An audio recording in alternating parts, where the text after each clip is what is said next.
Hello students, आज हम लोग जो करने वाले हैं वो यूपीपीसीएल 2019 का सोल्यूशन हम लोगों का चल रहा है। डीसी मशीन हम लोग कर चुके हैं। पिछले लेक्चर में डीसी मशीन का कंस्ट्रक्शन मैंने आपको करवाया था, उससे पहले लेक्चर में मैग्नेट मैंने आपको करवाया था और आज मैं करवाऊंगा डीसी मशीन से जुड़ा हुआ क्या। आप देख सकते हैं अपनी स्क्रीन पे, अपनी स्क्रीन पर किस तरीके से सेक्शन 14 आप लोग देख सकते हैं। सेक्शन 14 से आज हम लोग शुरू करने वाले हैं। डीसी जनरेटर देखेंगे। देखिए कितना सूक्ष्म एनालिसिस, कितना डिटेल में हम लोग जाके देखेंगे। जनरेटर को अलग करके पढ़ेंगे, मोटर को अलग करके पढ़ेंगे, एफिशिएंसी के क्वेश्चन अलग देखेंगे, हाँ लॉस के अलग देखेंगे, न्यूमेरिकल अलग देखेंगे। ये सारी चीज़ें करनी है, इसीलिए पूरा लेक्चर देखना बहुत ज़रूरी है। पूरे लेक्चर में डिटेल कंसेप्ट में आप लोगों को बताता हूँ, एक एक बात बताता हूँ, उससे जुड़ा हुआ आने वाले क्वेश्चन जो हैं मैं वो तक बताता हूँ आप लोगों को। तो आप लोगों को पूरा लेक्चर देखना है, बस इतना करना है, ठीक है। बस क्या करना है, लेक्चर पूरा देखना है, क्लियर है। चलिए तो देखिए आज हम लोग क्या करने वाले हैं। सेक्शन 14 से आप देखिए डीसी शंट जनरेटर के कितने क्वेश्चन हैं, 5 क्वेश्चन हैं। ये सारे के सारे क्वेश्चन पूरे पिछले साल के जो पेपर हैं, मतलब 2019 के जो पेपर हैं, उस पेपर में से जो डीसी मशीन से जुड़े हुए टॉपिक है, मतलब पूरे चारों शिफ्ट के पेपर से, वो लेके आया हूं मैं आप लोगों के लिए। तो देखिए डीसी शंट जनरेटर से जुड़े 5 क्वेश्चन हैं चारों शिफ्ट में से।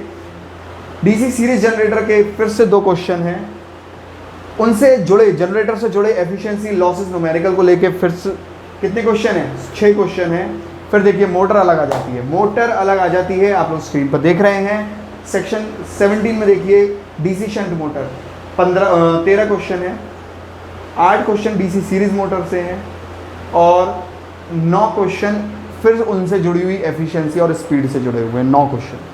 तो मतलब DC shunt generator, DC series motor और फिर डीसी सीरीज जनरेटर और उनसे जुड़ी एफिशिएंसी लॉसेस न्यूमेरिकल, और फिर DC shunt motor, DC series motor और उनसे जुड़ी एफिशिएंसी न्यूमेरिकल, ये सब चीज़ें। इतना प्यारा, इतना प्यारा, इतना डिटेल में कहाँ मिलेगा आपको।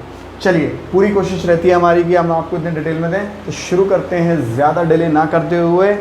मैं चंद्र प्रकाश स्वागत करता हूँ आपका।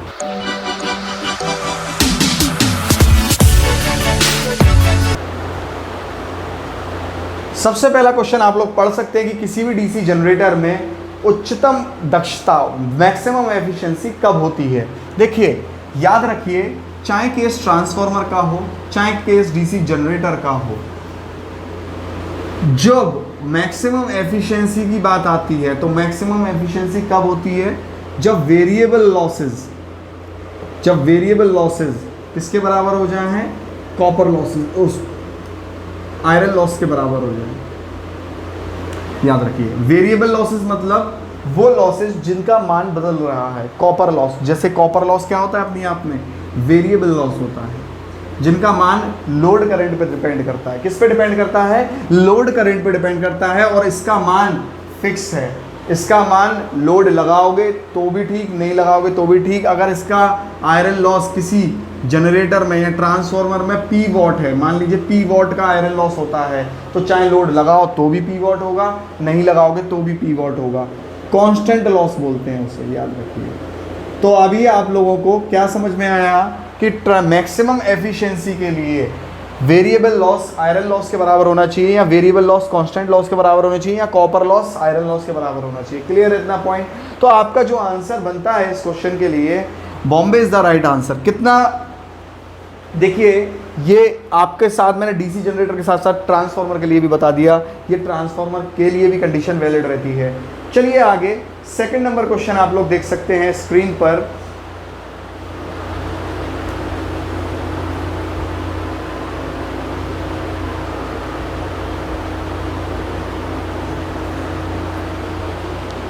Which of the following quantities maintain the same direction whether DC machine run as generator or as motor? निम्न में से कौन सा मापदंड, मतलब डीसी जनरेटर और मोटर का ऐसा कौन सा मापदंड है जो सेम रहता है, चाहे भले उसकी डायरेक्शन ऑफ रोटेशन चेंज कर दी जाए। मतलब कि अगर ये मान लीजिए कोई डीसी शंट जनरेटर है, मान लीजिए, लो मान लिया हमने, है प्यार नहीं तुमको। चलिए ये डीसी शंट जनरेटर है, मान लीजिए ये। अगर मैं इस जनरेटर को, देखिए आप खुद सोचिए बड़ा ही प्यारी तरीके से और ध्यान से समझना, किसी जनरेटर को या किसी मोटर में क्या अंतर बैठता है। जनरेटर में हम मैकेनिकल इनपुट देते हैं, मोटर से हम मैकेनिकल आउटपुट लेते हैं, याद रखिए। जनरेटर, ये जनरेटर है, इसका मतलब क्या है कि हम यहाँ पर इनपुट देंगे और ये अगर मोटर होती तो यहाँ से इनपुट लेते, बस अंतर इतना हो जाता है।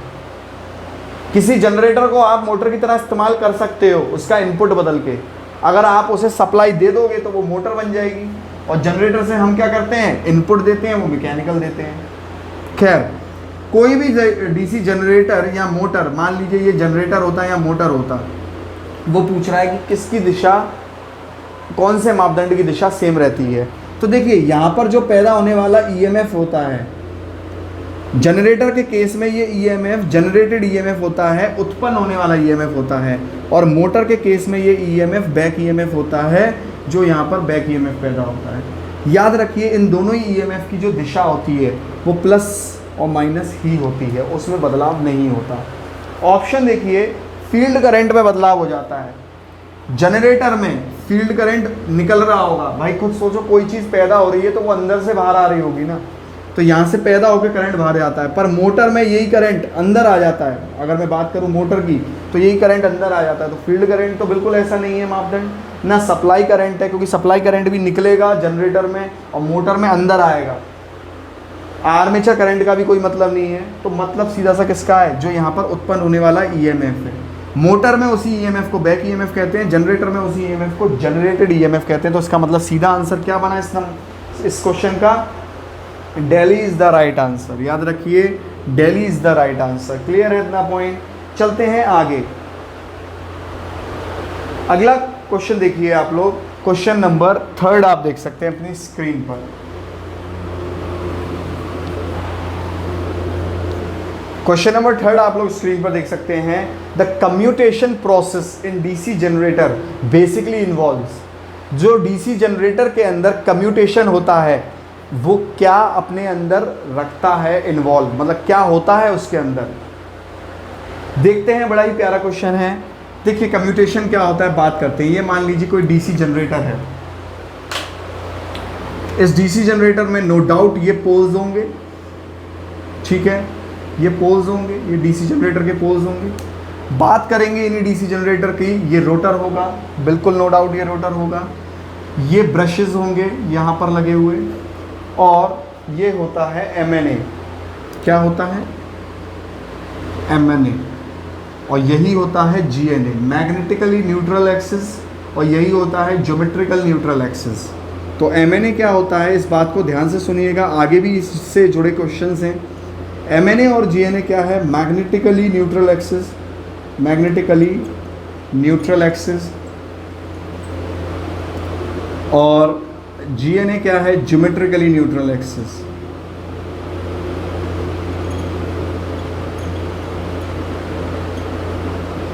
देखिए इसको हिंदी में क्या बोलते हैं, इसको बोलते हैं हिंदी में चुंबकीय उदासीन अक्ष, और इसको हिंदी में बोलते हैं ज्योमेट्रिकली या ज्योमेट्री, जिसे आप लोग हिंदी में भी ज्योमेट्री बोलते हैं, उदासीन अक्ष। देखिए याद रखिए जीएनए क्या होता है, क्विकली मैं आप लोगों को बता देता हूँ थोड़ा सा, क्योंकि मेरे को सॉल्यूशन के साथ में आप लोगों को बता के भी चलना होता है। ज्योमेट्रिकल न्यूट्रल एक्सिस एक वो काल्पनिक अक्ष होती है जो किसी डिवाइस को, कोई भी डिवाइस हो, जनरेटर हो, मोटर हो, कोई भी डिवाइस हो, रोटेटिंग डिवाइस हो, उसको दो भागों में बांटती है, सिमेट्रिकली, इक्वली, जिसे कहते हैं बराबर तौर पे भागती। तो याद रखिए ये जीएनए हो गई। बट कैसे, आप सोचेंगे कि सर ये भी तो जीएनए हो गई। फिर याद रखिए पोल के समक्ष नहीं, मतलब नॉट अलोंग द पोल। वो मोटर को या मशीन को डिवाइड करनी चाहिए ऐसी काल्पनिक लाइन जो पोल के अलोंग नहीं, पोल के 90 डिग्री पे हो, पोल के समक्ष नहीं होनी चाहिए, मतलब वो लाइन पोल के अलोंग नहीं होनी चाहिए। देखिए ये भी दो भागों में डिवाइड करेगी, बट ये जीएनए नहीं होगी। याद रखिए जीएनए होगी जो पोल से 90 डिग्री करे, किसी डिवाइस को दो भागों में डिवाइड, याद रखिएगा। बात करेंगे एमएनए की। एमएनए वो एक्सिस होती है जहां पर, एमएनए वो एक्सिस होती है जहां पर फ्लक्स या फ्लक्स डेंसिटी, मैंने कहा जहां पर फ्लक्स या फ्लक्स डेंसिटी, बात एक ही है यार। अगर फ्लक्स होगा, आप खुद सोचिए, अगर फ्लक्स होगा तभी तो एरिया को डिवाइड करके फ्लक्स डेंसिटी भी होगी, लोग होंगे तभी तो लोगों का घनत्व भी होगा। क्लियर है इतना पॉइंट? तो क्या आप बात को समझिए कि जो मैग्नेटिकली न्यूट्रल एक्सिस है वहाँ पर जो फ्लक्स होता है, मतलब चाहे आप फ्लक्स ले लो या फ्लक्स डेंसिटी ले लो, लगभग नियर टू क्या होनी चाहिए, ज़ीरो। तो यहाँ फ्लक्स डेंसिटी या फ्लक्स कैसा होना चाहिए, लगभग जीरो के समान होना चाहिए। याद रखिए इस चीज़ को, लगभग ज़ीरो के समान होना चाहिए। फ्लक्स या फ्लक्स डेंसिटी ज़ीरो के समान होनी चाहिए। ये वो लाइन होती है। अब क्या होता है, कम्यूटेशन प्रॉब्लम क्या होती है कि कम्यूटेशन में क्या होता है, कम्यूटेशन प्रक्रिया क्या होती है, जब रोटर घूमता है, मान लीजिए ये रोटर घूमा, ये रोटर इस तरीके से घूमा, चाहे वो डीसी जनरेटर हो, मोटर हो, कुछ भी हो। अभी मैं बात जनरेटर की कर लेता हूँ क्योंकि अदरवाइज कन्फ्यूजन हो जाएगा। जब भी रोटर घूमता है तो ये एक साइड है, ये दूसरी साइड है, मतलब ये पोल की एक साइड है, ये पोल की दूसरी साइड है।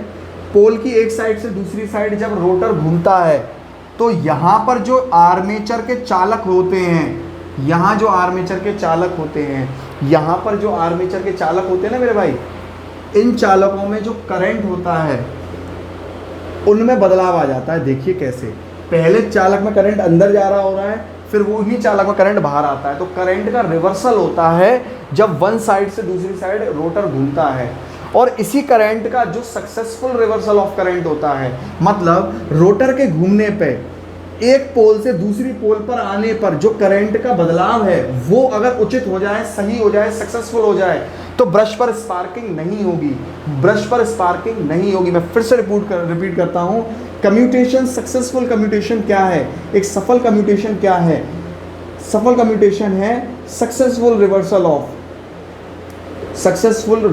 Of current from current in the rotor from one side to another rotation between the poles। मैं फिर से इस बात को हिंदी में कर देता हूँ, एक पोल से दूसरी पोल पर जो रोटर ने घूमा, एक साइड से दूसरी साइड या एक पोल से दूसरे पोल की तरफ जो रोटर घूमा, उस रोटर को घूमते समय करंट की दिशा में जो सक्सेसफुल बदलाव आ जाए, सफल बदलाव आ जाए, उस सफल बदलाव को ही सफल कम्यूटेशन कहा जाता है। और यदि सफल कम्यूटेशन है तो नो स्पार्किंग इन ब्रश, अगर ब्रश में स्पार्किंग नहीं होगी, no sparking at brush, brush पे स्पार्किंग नहीं होगी। पर अगर ये रोटेशन सक्सेसफुल नहीं हुआ, ये करंट का बदलाव सक्सेसफुल नहीं हुआ, मतलब अगर यहाँ क्रॉस है और यहाँ डॉट, मतलब यहाँ करंट अंदर जा रहा है, यहाँ करंट बाहर आ रहा है, ये सही से नहीं हो पाया, तो ऐसे कम्यूटेशन को बोलते हैं फेलियर कम्यूटेशन। ठीक है, और अगर कम्यूटेशन फेलियर हो जाएगा तो बात हो जाएगी क्या, स्पार्किंग एट ब्रश, ब्रश पर क्या होगा, स्पार्किंग बढ़ जाएगी, ब्रश पर बिल्कुल मेरे भाई स्पार्किंग बढ़ जाएगी। तो याद करिए, याद रखिए, ये बात वही चीज़ है। क्वेश्चन नंबर 4 देखिए, बड़े डिटेल में हम लोग, आप लोगों का इतना प्यारा रिस्पांस आता है, मैं चाहता हूँ आप लोगों से, आप लोगों के मैसेजेस आते हैं, सब कुछ होता है, मैं चाहता हूँ आप लोग हम लोगों को ज़्यादा से ज़्यादा लोगों के बीच पहुँचाइए और शेयर करना ना भूलें। ज़्यादा से ज़्यादा लोगों की हेल्प होगी, शेयर करना ना भूलें। तो ये क्वेश्चन क्या कह रहा है, 3rd नंबर क्वेश्चन आप लोग देख रहे हैं, क्या कह रहा है, Delhi is the right answer, reversal of current in an armature coil as it crosses MNA। तो एक कम्यूटेशन अपने अंदर क्या रखता है, क्वेश्चन था, तो कम्यूटेशन अपने अंदर करंट का रिवर्सल रखता है एक साइड से दूसरी साइड। ठीक है, तो जाहिर सी बात है, एक साइड से दूसरी साइड को कौन बचा रहा है, कौन रोके रखा है, MNA। इसका आंसर क्या वाला, daily is the right answer, daily is the right answer. चलते हैं अपने अगले क्वेश्चन पे। अब देखिए, मैं थोड़ा सा इससे भी जुड़ी बातें कुछ बता देता हूँ। जब हमारे आर्मेचर रिएक्शंस होते हैं, मतलब बातें बहुत ज़्यादा डिटेल में होती हैं, ये फील्ड का फ्लक्स और आर्मेचर का फ्लक्स जब जुड़ने लग जाता है तो एक प्रॉब्लम आना शुरू हो जाती है, आर्मेचर रिएक्शन। तो याद रखिए जब हमारा आर्मेचर रिएक्शन होता है तो हमारी MNA शिफ्ट कर जाती है जनरेटर की दिशा में। पेपर में सवाल आता है कि MNA कहाँ शिफ्ट करती है। MNA गेट्स शिफ्टेड, तो MNA शिफ्ट हो जाती है towards generator direction, generator rotation direction, towards generator rotation direction. तो MNA कहाँ शिफ्ट हो जाती है, जनरेटर की रोटेशन की डायरेक्शन में शिफ्ट हो जाती है। MNA कौन शिफ्ट हो जाता है, MNA। याद रखिए GNA कभी शिफ्ट नहीं होगी। मैंने आपको क्या बोला, GNA वो एक्सिस है जो किसी डिवाइस को दो भागों में बांट रही है, तो दो भागों में तो वो बांटेगी तो उसी जगह बांटेगी। MNA शिफ्ट हो जाती है, मतलब MNA कौन सी थी, जहाँ पर फ्लक्स और फ्लक्स डेंसिटी या कुछ भी कह लीजिए जीरो है लगभग। तो इस बात का आप लोग विशेष ध्यान रखेंगे। क्लियर है इतना पॉइंट। तो MNA पूछता है पेपर में कहाँ शिफ्ट हो जाती है, जनरेटर की ही दिशा में शिफ्ट होती है। पर यही सवाल मोटर के लिए उल्टा बन जाता है, ये सवाल मोटर के लिए उल्टा बन जाता है। मोटर की दिशा के विपरीत दिशा में MNA शिफ्ट होती है। याद रखिए अगर मोटर क्लॉकवाइज जा रही है तो MNA एंटी क्लॉकवाइज शिफ्ट होगी, और जनरेटर क्लॉकवाइज जा रहा है तो MNA भी जनरेटर की दिशा में ही क्लॉकवाइज होगी। तो ये सब बातें टॉपिक से जुड़ी हुई मैं आप लोगों के सामने कर देता हूँ। कम्यूटेशन ख़त्म कैसे होता है, कैसे कम्यूटेशन ख़त्म होता है, MNA को दोबारा से अपनी जगह पे शिफ्ट कर दो, कम्यूटेशन ख़त्म हो जाएगा, जो कि पॉसिबल नहीं है। कंपनसेटिंग वाइंडिंग लगा के, याद रखिए आर्मेचर रिएक्शन कैसे ख़त्म होती है, आर्मेचर रिएक्शन ख़त्म होती है कंपनसेटिंग वाइंडिंग लगा के, कंपनसेटिंग वाइंडिंग लगा के। तो how to rectify this armature reaction, समझ लीजिए ये बात, यही आपको फ़ायदा देगी। क्या कैसे ख़त्म होती है, कंपनसेटिंग वाइंडिंग लगाकर आर्मेचर रिएक्शन ख़त्म करते हैं। कैसे, कंपनसेटिंग वाइंडिंग लगाकर। तो ये चीज़ का आप लोग थोड़ा सा ध्यान रखिए। चलते हैं अपने अगले क्वेश्चन पे। The simplest way to shift load. देखिए जो क्वेश्चन इंग्लिश में है, बिलीव करिए कि जैसे क्वेश्चन मेरे पास आते हैं, मतलब पेपर में बच्चों ने जैसे सॉल्व किए हुए हैं, मैंने आपके सामने, मेरे पास जो क्वेश्चन पेपर आया है एज इट इज़ मैंने आपके सामने लेके आ गया हूँ। जो क्वेश्चन इंग्लिश में है मैं आपको हिंदी में एक्सप्लेन कर ही देता हूँ, तो वो आपको दिक्कत नहीं आएगी कभी, ठीक है। तो आप इस चीज़ का थोड़ा सा बिलीव रखिए कि इंग्लिश में क्वेश्चन है, दैट डजेंट मीन कि भाई आपको मेन एक्सप्लेनेशन भी मैं इंग्लिश में ही बता रहा हूँ, ठीक है। आपको बाकी चीज़ें तो मैं सब समझा रहा हूँ, क्वेश्चन को भी हिंदी करके बता रहा हूँ। तो जो लोग हिंदी वाले स्टूडेंट्स हैं वो परेशान ना होइए, आपको लोगों के लिए ही मैं समझा रहा हूँ, ठीक है।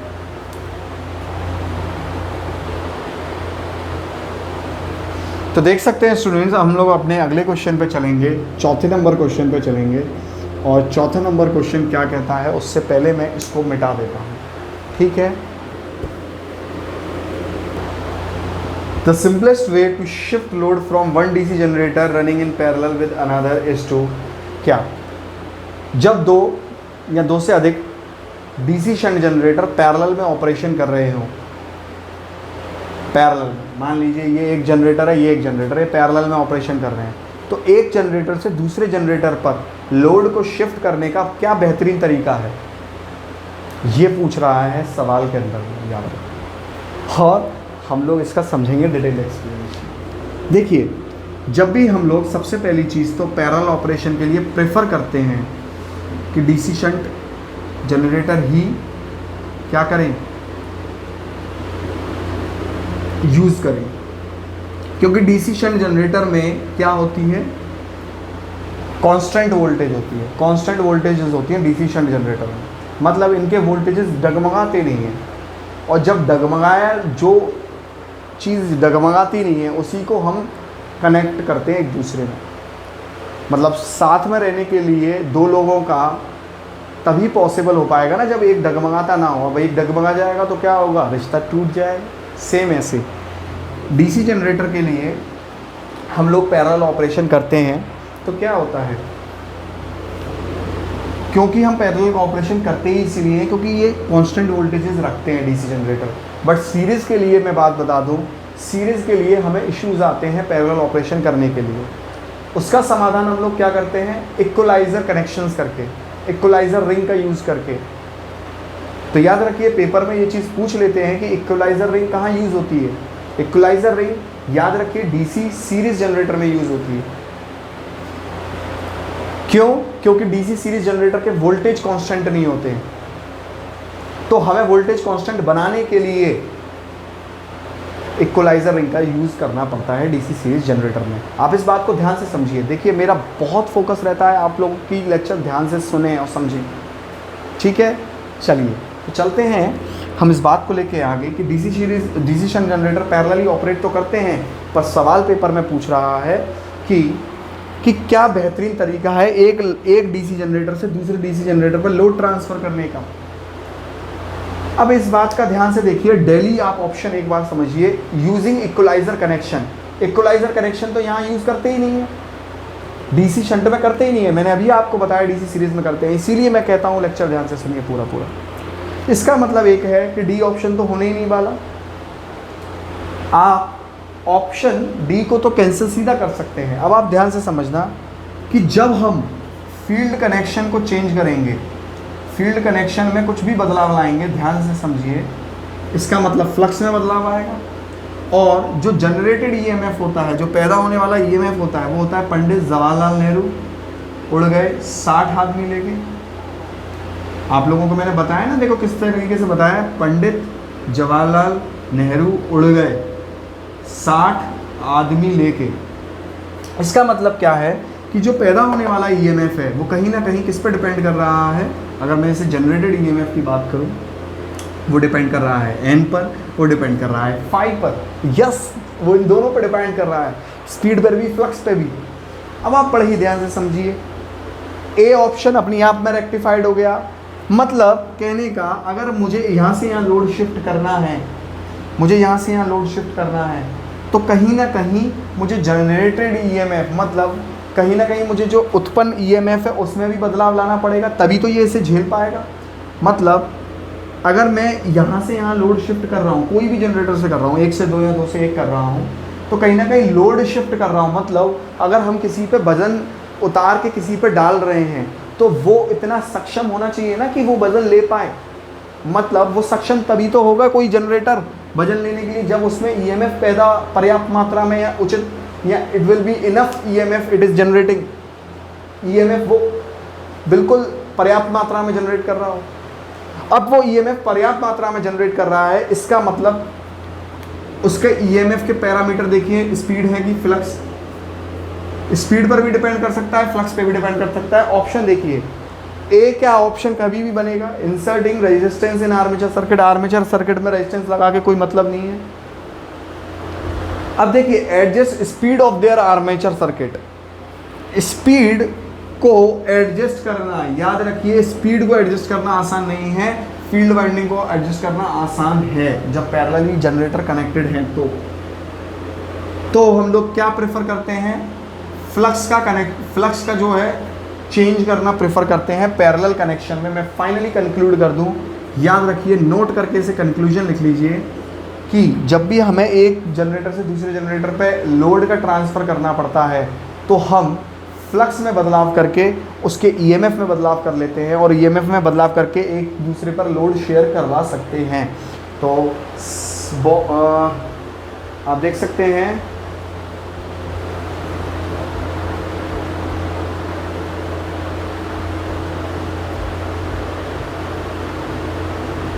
Field rheostat, Bombay is the right answer. मतलब फील्ड के रियोस्टेट, मतलब जाहिर सी बात है, आप खुद समझिए, अगर मैं फ्लक्स बदलेगा कैसे, जब मैं फील्ड पर कोई रेजिस्टेंस लगा दूंगा। भाई फ्लक्स तभी तो बदलेगा जब फील्ड पर कोई रेजिस्टेंस लगा दूंगा। रेजिस्टेंस किससे लगा रहा हूँ, रियोस्टेट से, ठीक है। तो Bombay is the right answer, using field rheostat. Field मतलब सीधे सिंपल हिंदी में समझिए कि फील्ड वाइंडिंग में, क्षेत्र कुंडली में रियोस्टेट रेजिस्टेंस का यूज़ करके, और रेजिस्टेंस का यूज़ करके ही फ्लक्स में बदलाव हो गया। चलिए अब बात करते हैं डीसी सीरीज जनरेटर से जुड़े हुए सवालों की, ठीक है। तो इसमें देखेंगे हम लोग कितने सवाल हैं, 2 सवाल हमें करने हैं डीसी सीरीज जनरेटर से जुड़े हुए। जिन लोगों को ये सारे क्वेश्चंस चाहिए हो, वो मैंने लिंक दे रखा है वर्कबुक का डिस्क्रिप्शन बॉक्स में। वो पूरी वर्कबुक टॉपिक वाइज ही बनाई गई है आप लोगों की सहूलियत के लिए। तो जो लोग लेना चाहते हैं वो वर्कबुक आप लोग लिंक से ले सकते हैं, वो मोबाइल ऐप के थ्रू आप लोग वो वर्कबुक ले सकते हैं। क्लियर है? टॉपिक वाइज वर्कबुक आप ही लोगों के लिए बनाई हुई है, आप लोग देख सकते हैं। ये सारे सवाल उसी टॉपिक वाइज वर्कबुक के से ही जुड़े हुए हैं, ठीक है। बात करते हैं डीसी सीरीज जनरेटर को लेके। ये अब क्या शुरू हो गया है, डीसी सीरीज जनरेटर शुरू हो गया है।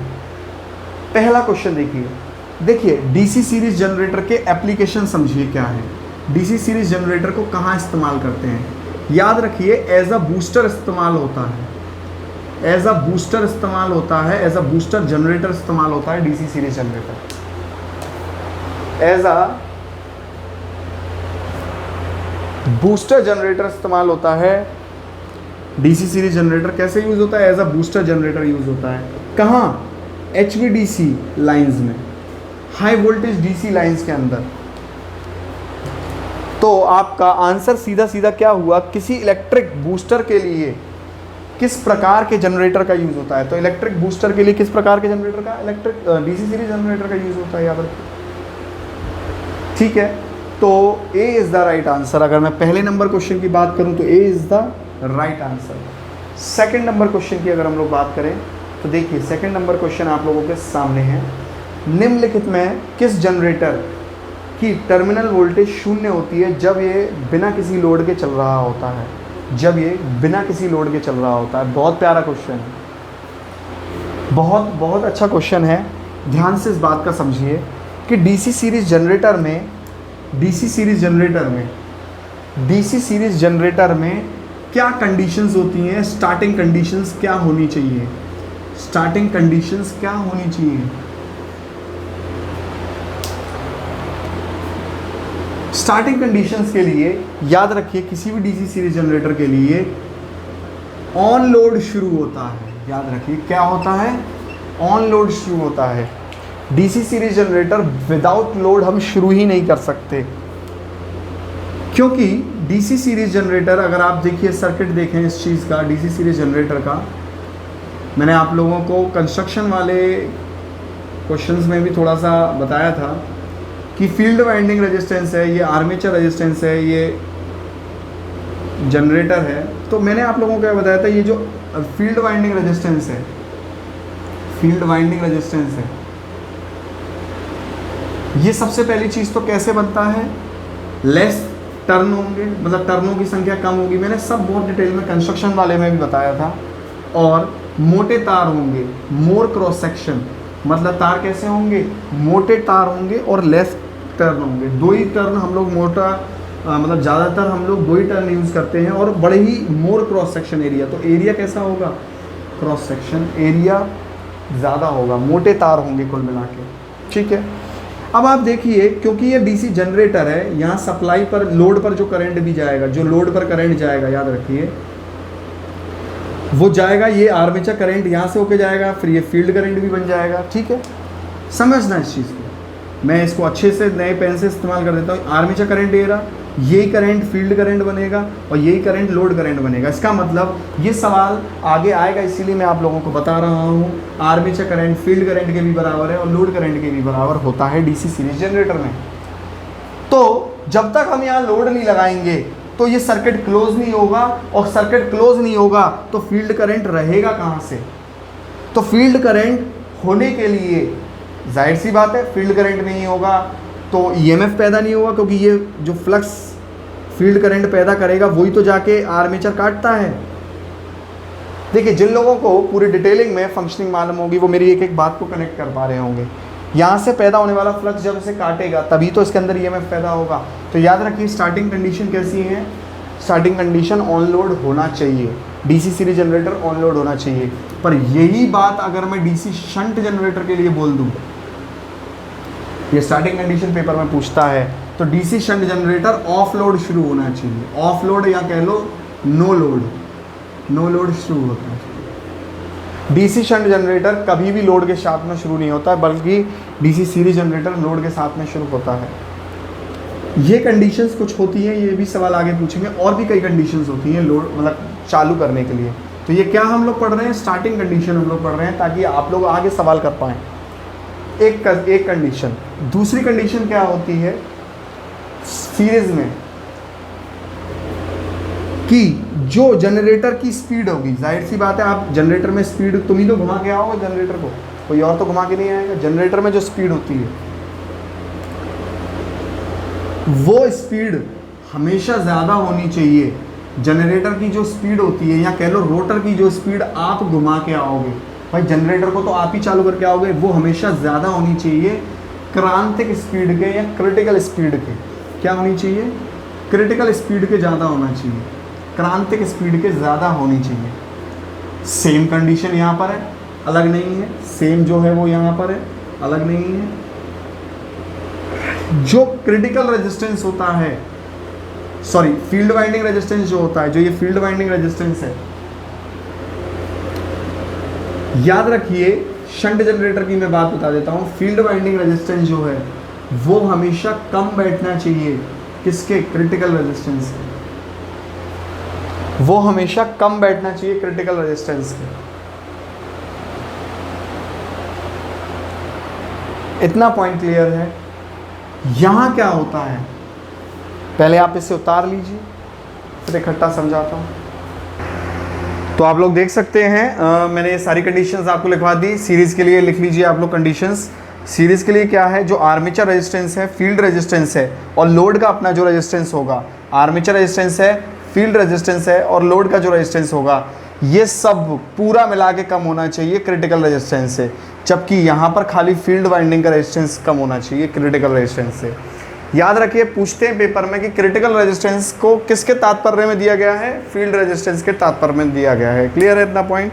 चलिए, तो ये था हमारा डीसी सीरीज। अब देखिए एक इसका आंसर अगर आप देखें, सवाल का सेकंड नंबर क्वेश्चन का आंसर देखें तो वो थोड़ा सिंपल आंसर है कि किस जनरेटर की टर्मिनल वोल्टेज 0 होती है जब किसी बिना लोड के चल रहा होता है। तो मतलब अगर मैं इसे बिना लोड के चालू करूं तो इसकी जनरेटर की जो वैल्यू आएगी, जो जनरेट मतलब जो ईएमएफ की वैल्यू आएगी जो पैदा होगा वो 0 होगी। इसीलिए तो कह रहा हूं कि इसे लोड पे चलाना चाहिए। अगर आप इसे ओपन लोड पे मतलब लोड नहीं लगाएंगे तो 0 वैल्यू आएगी इसकी पैदा होने वाली वोल्टेज की, और लोड पे चालू करेंगे तब जाके वो वैल्यू बनेगी। इसका मतलब बड़ा साफ है कि इसका जो आंसर बनता है वो क्या बनता है? सेकंड नंबर क्वेश्चन का आंसर बना आपका सीरीज वाउंड जनरेटर या फिर सीरीज जनरेटर। बात देखिए, सी इज द राइट आंसर। चलिए अब चलते हैं हम लोग आगे के क्वेश्चंस पे। चलिए, न्यूमेरिकल जुड़े हुए जो शंट जनरेटर और शंट सीरीज और शंट जनरेटर से जुड़े न्यूमेरिकल हम लोग करेंगे, और पूरा हम लोग डिटेल में देखेंगे। पूरा लेक्चर आप लोगों को देखना रहेगा। चलिए, आप लोग देख रहे हैं अपनी स्क्रीन पर क्वेश्चन। एक शंट जनरेटर में, मतलब एक शंट जनरेटर है, देखिए ये शंट जनरेटर है, एक शंट जनरेटर है, 250 वोल्ट का जनरेटर है, 250 वोल्ट का टर्मिनल विभवांतर है, और 195 एम्पियर प्रदान करता है। आर्मेचर रेजिस्टेंस कितना है इसका? ये है 0.02 ओम, और फील्ड रेजिस्टेंस कितना है? 50 ओम। अब देखिए जानिए जनरेटर का मतलब जनरेटर का जो यहाँ पैदा होने वाला ईएमएफ है उसका मान बताइए। अब ध्यान से इस चीज़ को समझिए। सबसे पहले हम लोग इसमें लोड करंट निकालते हैं। लोड करंट देखिए, आर्मेचर करंट ऐसे करके जाएगा तो आप केवीएल लगाइए यहाँ पे। आर्मेचर करंट, ये फील्ड करंट हुआ, तो आर्मेचर करंट किसके बराबर होगा? IF प्लस IL के। और लोड करंट कितना है जो लोड पर जा रहा है? क्वेश्चन में दिया हुआ है, आप लोग देखिए लोड में जो करंट जा रहा है वो 195 है। अब जो लोड पे जाने वाला करंट है वो 195 है, यहाँ से गया, यहाँ से गया। ध्यान से समझिएगा। फील्ड करंट कितना है? फील्ड करंट सिंपल है 250/50, मतलब सीधी सी बात है, जब ये वाइंडिंग पूरी पैरेलल है इसके तो 250 पूरा वोल्ट इस पे आ रहा होगा। ठीक है, इतना पॉइंट। तो 250/50 करेंगे तो ये कितना बनेगा आपका? 5 एम्पियर। इसका मतलब यहाँ पर 5 एम्पियर जाएगा। अब बड़े ही इस बात को ध्यान से समझना, इसी क्वेश्चन में फील्ड करंट कितना बना? 5 एम्पियर। लोड करंट कितना दिया हुआ है? 195 एम्पियर। तो इसका मतलब आर्मेचर करंट टोटल कितना रहा होगा? 200 एम्पियर। ठीक है, तो हमें आर्मेचर करंट पता चल गया। यहाँ केवीएल लगाइए, केवीएल लगाइए यहाँ पर केवीएल। ये ईएमएफ पैदा होगा तो plus EG minus IARA minus V equals to 0। तो EG आपका क्या हुआ? V plus IARA। और वोल्टेज यहाँ कितना है? 250 है दिया हुआ है। सप्लाई का जो वोल्टेज है 250 दिया है। आर्मेचर करंट की बात करें, आर्मेचर करंट की आप लोग बात करेंगे तो 200 वोल्टेज है, ठीक है। और रेजिस्टेंस RA की अगर हम लोग बात करेंगे तो RA रेजिस्टेंस दिया हुआ है। बड़ा सिंपल सा सवाल है, याद रखिए, इस इक्वेशन को याद रखना है आपको। वैसे तो मैं आप लोगों को साफ कहूँगा KVL है, लगाना सीखिए, इक्वेशन याद रखने की कोई ज़रूरत नहीं है। 254 वोल्ट आंसर हो गया आपका। ऑप्शन क्या बनता है? Bombay is the right answer, ठीक है, Bombay is the right answer. एक एक सवाल पूरे डिटेल में हम लोग करेंगे। चलिए चलते हैं आगे। सेकंड नंबर क्वेश्चन आप लोग देख लीजिए, स्क्रीन पर आप लोगों के है।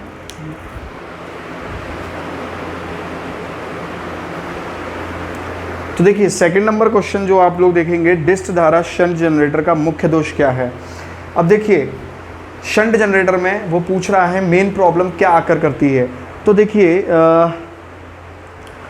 डिस्ट धारा शंट जनरेटर का मुख्य दोष क्या है। अब आप देखिए इस क्वेश्चन को आप लोग, वैसे तो डीसी शंट जनरेटर बहुत अपने आप में अच्छा जनरेटर है क्योंकि कांस्टेंट वोल्टेज रहता है, पर बात करेंगे यहाँ ये क्वेश्चन केवल और केवल ऑप्शन को देख के ही सॉल्व होगा, क्योंकि ऑप्शन के हिसाब से हमें ये आंसर लगाना है। अब देखिए पहला, जनरेटर वोल्टेज कम होती है, चलिए ये एक बात हो सकती है। भार के साथ टर्मिनल वोल्टता में काफ़ी कमी आती है। महंगा ऐसा कोई वो नहीं है, महंगा और सस्ते वाली कोई बात नहीं होती है। शंट क्षेत्र परिपथ में उच्च प्रतिरोध होता है। देखिए ये कोई कमी नहीं है कि शंट में फील्ड वाइंडिंग कम होती है, तो डेली ऑप्शन हट गया। सी ऑप्शन की बात करें, महंगा और सस्ते वाली बात, तो महंगा और सस्ते वाली कोई बात नहीं है। डीसी सीरीज़ मोटर और शंट मोटर ऐसी कोई आपस में एक दूसरे से महंगी या सस्ती नहीं होती हैं। जनरेटर वोल्टेज कम होती है, ऐसा कुछ नहीं है। आप जितनी रेटिंग का बनाओगे उतनी रेटिंग का बनेगा। पर एक बात तो है, आपने उम्मीद करता हूँ इस क्वेश्चन को, सेकंड नंबर क्वेश्चन को आपने देखा होगा, जब भी डीसी शंट जनरेटर का वोल्टेज और लोड करंट को लेके ग्राफ बनता है, तो जैसे जैसे लोड करंट बढ़ता है, लोड करंट बढ़ने का मतलब ही लोड करंट, मतलब लोड बढ़ेगा तभी तो लोड करंट बढ़ेगा, तो वोल्टता गिरती जाती है। और कभी कभी गिरते गिरते एकदम से जनरेटर कोलैप्स कर जाता है, ख़त्म हो जाता है, जनरेटर चालू मतलब जो चल रहा होता है वो ही बंद हो जाता है। तो कहने का एक बात तो तय है इस बात को लेके, Bombay is the right answer, क्योंकि लोड बढ़ने पर वोल्टेज गिरते चले जाते हैं, भारी कमी आती है जो मिलने वाले वोल्टेजेस हैं उसमें, मतलब जो यहाँ आउटपुट पे वोल्टेज मिल रहे होंगे उनमें कमी आ जाती है जैसे जैसे हम लोड बढ़ाते जाते हैं वैसे। चलिए तो Bombay is the right answer. अब देखिए थर्ड नंबर क्वेश्चन आप लोग देख सकते हैं, थर्ड नंबर क्वेश्चन आप लोग देख सकते हैं। देखिए थर्ड नंबर क्वेश्चन मैंने आप लोगों को पहले भी कराया था और अभी भी करा रहा हूँ कि सिंपल क्वेश्चन है, जो मैं आप लोगों के लिए सामने चार्ट आप लोग देख रहे होंगे। अब्रक, एस्बेस्टॉस और फाइबर ग्लास वर्ग किस पदार्थ के उदाहरण हैं। अब आप देखिए, मैंने आप लोगों को पहले ही बोला कि ये किस पदार्थ के उदाहरण हैं। आप लोग देखिए स्क्रीन पर आप लोग देख सकते हैं, क्लास बी, क्लास वाई, ये इन सब के एग्जाम्पल्स लिखे हुए हैं। मतलब जितने भी यूज़ होने वाले इंसुलेशन हैं, हम लोग इंसुलेशन जो भी यूज़ करते हैं उन सबको हमने अलग अलग क्लास में बांट दिया ताकि हम लोगों को आसानी हो, सहूलियत हो कि कौन कितना टेम्परेचर झेल सकता है, उसके आधार पे बांटा है। आपको ये एग्जांपल्स एज इट इज़ याद होनी चाहिए, आप लोग देख सकते हैं। तो आंसर क्या हो जाएगा? Class B, Bombay is the right answer, ठीक है, मतलब sorry Delhi is the right answer, पर क्लास बी आंसर है, ठीक है। तो आपका दिल्ली राइट आंसर हो जाएगा। क्लास बी के एग्जाम्पल हैं ये सब, कौन? माइका, एस्बेस्टॉस और फाइबर ग्लास। चौथा नंबर क्वेश्चन देखिए, चौथा नंबर क्वेश्चन फिर से वही आ गया, मैंने आपको स्टार्टिंग में ही ये चीज़ बताई थी। मैक्सिमम एफिशिएंसी, उच्चतम दक्षता के लिए डीसी जनरेटर में क्या कंडीशन होनी चाहिए? उच्चतम दक्षता के लिए मैंने अभी आपको बताया कि वेरिएबल लॉस कांस्टेंट लॉस के बराबर होने चाहिए, या कह लीजिए वेरिएबल लॉस माने जो लोड के साथ बदलते हैं, जैसे कॉपर लॉस और कांस्टेंट लॉस, आयरन लॉस, ये दोनों बराबर होने चाहिए। A is the right answer, ठीक है, इतना पॉइंट। बात करते हैं आगे। In DC generator magnetic and mechanical losses are collectively called. देखिए बड़ा प्यारा सवाल, देखिए बड़ा ही अच्छा सवाल है ये। क्वेश्चन नंबर देख सकते हैं आप लोग, ये 5वां क्वेश्चन नंबर है। अब देखिए इस सवाल में देखिए, स्ट्रे लॉसेस एक नए लॉसेस का नाम दिया है। देखिए यूँ तो लॉसेस अगर हम बात करें दो तरीके के होते हैं, आयरन और कॉपर लॉसेस, ठीक है। आयरन लॉसेस अपने आप में कांस्टेंट लॉसेस हैं, नहीं बदलने वाले लॉसेस हैं, ठीक है। एक और कांस्टेंट लॉसेस होते हैं जिन्हें बोलते हैं मैकेनिकल लॉसेस। वैसे अगर देखें तो इसको हम इसी में जोड़ लेते हैं, मतलब लॉसेस 3 प्रकार के बना लीजिए। एक होता है मैकेनिकल लॉसेस, यांत्रिक लॉसेस, मैकेनिकल लॉसेस, यांत्रिक लॉसेस। अब ध्यान से इस बात को समझिए, ये जो दोनों लॉसेस होते हैं ये कांस्टेंट लॉसेस होते हैं, मतलब लोड पर निर्भर नहीं करते, लोड पर इनकी वैल्यू निर्भर नहीं करती। लोड आप लगाइए या मत लगाइए, इनके मान में बदलाव नहीं होने वाले, इनके जो लॉसेस होंगे वो बदलाव नहीं होने वाले। तो याद रखिए जो स्ट्रे लॉस है कुछ नहीं, इन दोनों को जोड़ के आयरन लॉस या मैकेनिकल लॉस को जब जोड़ देते हैं तो इसका एक नया नाम हम रख देते हैं स्ट्रे लॉस। याद रखना पड़ेगा ये आपको सवाल, बिल्कुल याद रखना पड़ेगा ये सवाल आपको। क्लियर है इतना पॉइंट? अब आप इस बात को समझिए, इसने क्या बोला है, मैग्नेटिक एंड मैकेनिकल लॉसेस। तो कुछ नहीं यार, आयरन लॉसेस क्या होते हैं, मैग्नेटिक लॉसेस ही तो होते हैं, मतलब मैग्नेट में होने वाले लॉसेस ही तो होते हैं। मैग्नेट में होने वाले मतलब कोर में होने वाले लॉसेस होते हैं, ठीक है। तो मैग्नेटिक लॉसेस होते हैं, याद रखिए। क्लियर है? इसे छोड़ के जो तुम जाओगे बड़ा पछताओगे, याद रखिए, ये बहुत प्यारी चीज़ है। चलिए चलिए अगले क्वेश्चन पर हम लोग चलते हैं। अभी हम लोगों ने डीसी जनरेटर किया, डीसी शंट जनरेटर किया, डीसी सीरीज जनरेटर किया और उनसे जुड़े हुए न्यूमेरिकल एफिशिएंसी वगैरह जो भी आए पेपर में चारों शिफ्ट में वो किए। अब हम लोग करेंगे DC shunt motor, DC series motor और जुड़े हुए उनसे न्यूमेरिकल जो भी पेपर में चारों शिफ्ट में आए हैं। तो डीसी शंट जनरेटर को लेकर पहला सवाल आप लोगों के सामने है। चलिए, किसी डीसी मोटर की दिशा डैश द्वारा बदली जा सकती है। अब देखिए बड़े ही ध्यान से, किसी भी डीसी मोटर की दिशा डैश द्वारा बदली जा सकती है। अब वो डीसी मोटर की दिशा पूछ रहा है कैसे बदली जा सकती है। अब इस बात को थोड़ा सा ध्यान से समझना, बड़ा प्यारा सवाल है। कोई भी डीसी मोटर हो, कोई भी, ठीक है, चाहे वो शंट हो सीरीज हो, याद रखिएगा इस बात को। कोई भी डीसी मोटर हो, if you have to change the direction of rotation, change the direction of rotation, अगर हमें इनकी मोटर की जो दिशा है घूमने वाली उन्हें अगर बदलना है, मोटर की जो दिशा है, अगर मान लीजिए मोटर पहले क्लॉकवाइज घूम रही है बट अब हमें क्या करना है, इसे एंटी क्लॉकवाइज घुमाना है, मतलब उसकी जो रोटेशन की जो दिशा है मोटर की वो बदलनी है। तो हमारे पास 2 हथियार होते हैं, 2 स्ट्रेटजीज होती हैं, 2 रास्ते होते हैं। क्या 2 रास्ते मूवी देखी है आपने? पहला रास्ता क्या होता है, फील्ड वाइंडिंग में चेंज करना, फील्ड वाइंडिंग के टर्मिनल में चेंज करना, मतलब by reversing the terminals of field winding, terminals change करना, ठीक है, एक ये बात होती है। और दूसरा आर्मेचर वाइंडिंग के टर्मिनल्स को चेंज करना, टर्मिनल्स को चेंज करना। मतलब एक बात का बड़ा ध्यान रखना, ये चीज़ यहाँ होती है, और मतलब या तो ये करो या ये करो, दोनों एक साथ मत कर देना। या तो ये करिए या तो ये करिए, दोनों एक साथ मत कर देना, अदरवाइज डायरेक्शन चेंज नहीं होगा, नहीं होगा।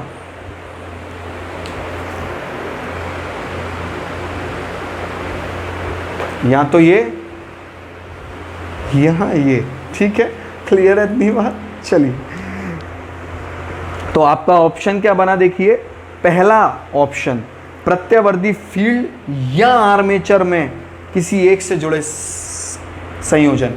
तो या तो फील्ड वाइंडिंग के कनेक्शन चेंज या आर्मेचर वाइंडिंग के। तो पहला का पहला इज द राइट आंसर, ठीक है। बड़ा प्यारा सवाल था, ये काफ़ी पूछा जाता है, काफ़ी पूछा जाता है ये सवाल, याद रखिए, ठीक है, काफ़ी पूछा जाता है। क्वेश्चन नंबर 2 देखिए, मोटर में स्टार्टर कितने प्रकार के होते हैं। बड़ा प्यारा सवाल है।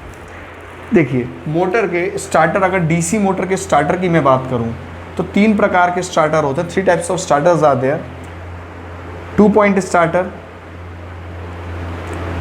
ठीक है, 3 पॉइंट स्टार्टर और 4 पॉइंट स्टार्टर, ठीक है। सबसे पहला सवाल तो आपको यही बन जाता है कि कौन से स्टार्टर होते हैं डीसी मोटर में। कभी कभी वो आपको पेपर में बोलता है star delta starter, auto transformer starter और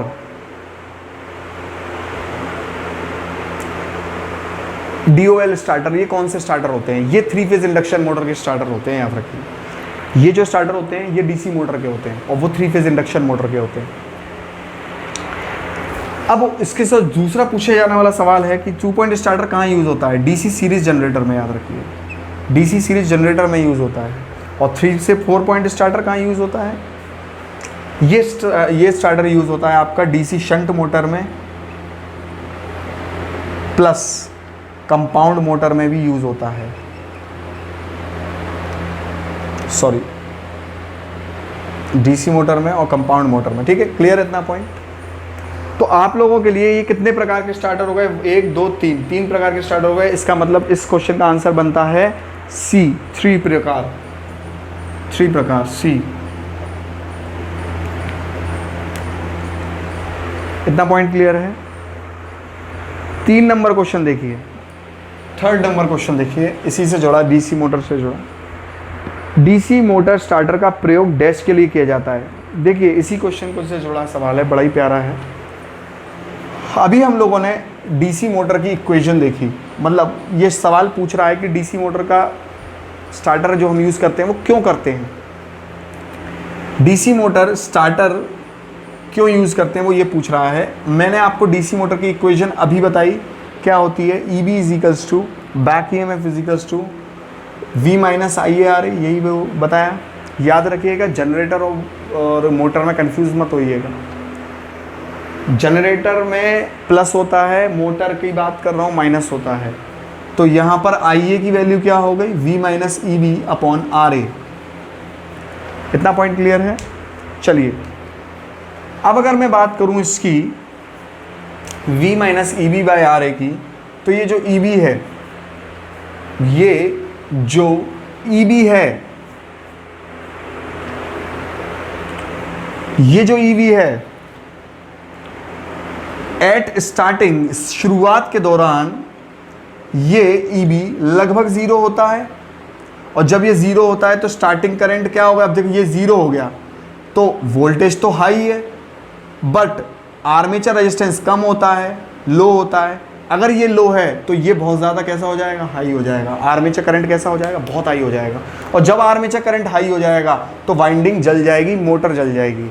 इसका मतलब शुरुआत में एट स्टार्टिंग बैक EMF क्योंकि कम होता है, इसीलिए आर्मेचर करंट हाई होता है, इसीलिए हम DC मोटर का स्टार्टर यूज़ करते हैं। मैंने पिछले कंस्ट्रक्शन वाले चैप्टर में पूरा बताया था स्टार्टर में किस तरीके से हम रेजिस्टेंस को जोड़ते हैं, किस तरीके से हम एक्सटर्नल बाहरी प्रतिरोध को जोड़ते हैं आर्मेचर प्रतिरोध से। और वहाँ से जब हम जोड़ते हैं तो स्टार्टर का जो हैंडल होता है, जब हम इसे जोड़ते हैं तो जोड़ तो देते हैं स्टार्टिंग में, पर जब हम इसे निकालते हैं तो वो चरणों में स्टेप बाय स्टेप निकालते हैं यहाँ तक। ठीक है, तो ये स्टार्टिंग करंट को कम करने के लिए यूज होता है। C is the right answer. Clear है इतना पॉइंट? 4th क्वेश्चन देखिए, डिस्क धारा मशीन में संचार को किस प्रकार परिभाषित किया गया है? मतलब DC मशीन में जो संचार है उसको किस तरीके से डिफाइन किया गया है, ये क्वेश्चन है। मतलब जो करंट का जो बहना है, मुझे बहने दे, करंट कह रहा है कि करंट का जो बहना है वो किस तरीके से, जो संचार है करंट किस तरीके से निकल के आता है, वो DC मोटर में कैसे होता है। अब देखिए ऑप्शन 4 आपके सामने है, ठीक है। आप ऑप्शन ए देखिए, मुख्य क्षेत्र अविवाह पर आर्मेचर अविवाह का प्रभाव, ऐसा नहीं होता। आप C ऑप्शन देखिए डायरेक्ट, देखिए ब्रश द्वारा कुंडली के लघु पतन की अवधि के दौरान वह प्रक्रिया जिसके द्वारा कुंडली में धारा को व्युत्क्रमित किया जाता है। मतलब क्या कह रहा है, ये कम्यूटेशन से ही जुड़ा सवाल है, काफ़ी कठिन सी हिंदी इसमें दे रखी है लैंग्वेज वाइज। देखिए जो मैं इसको समझ पा रहा हूँ वो क्या मैं समझ पा रहा हूँ, ध्यान से समझिए।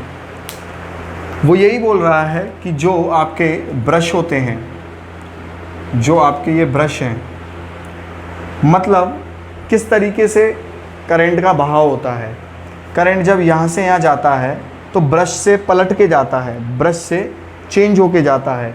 मैंने अभी आपको बताया था शुरुआत में करंट एक डायरेक्शन में इधर होता है, दूसरे डायरेक्शन में इधर होता है। जब रोटेशन वो एक साइड से दूसरी साइड करता है तो ब्रश में करंट का चेंज होता है, याद रखिए। तो अब देखिए सी ऑप्शन देखिए, ब्रश द्वारा कुंडली के लघु पथन की अवधि के दौरान वह प्रक्रिया जिसके द्वारा कुंडली में धारा को विकृत में किया जाता है। मतलब काफ़ी टफ थोड़ी सी हिंदी है इसकी। चलिए, तो जो इसका आंसर बनता है वो सी इसका राइट आंसर बनता है। इसका क्वेश्चन क्या है? क्वेश्चन नंबर 4 है, आंसर सी है। चलिए 5 नंबर क्वेश्चन पे हम लोग चलते हैं। डिस्क धारा शंट मोटर की गति नियंत्रण की अविवाह नियंत्रण विधि द्वारा हम डैश की गति प्राप्त कर सकते हैं। अब देखिए बड़े ध्यान से सुनिए, स्पीड कंट्रोल से जुड़ा सवाल है, ये तो बहुत इंपॉर्टेंट बन जाता है।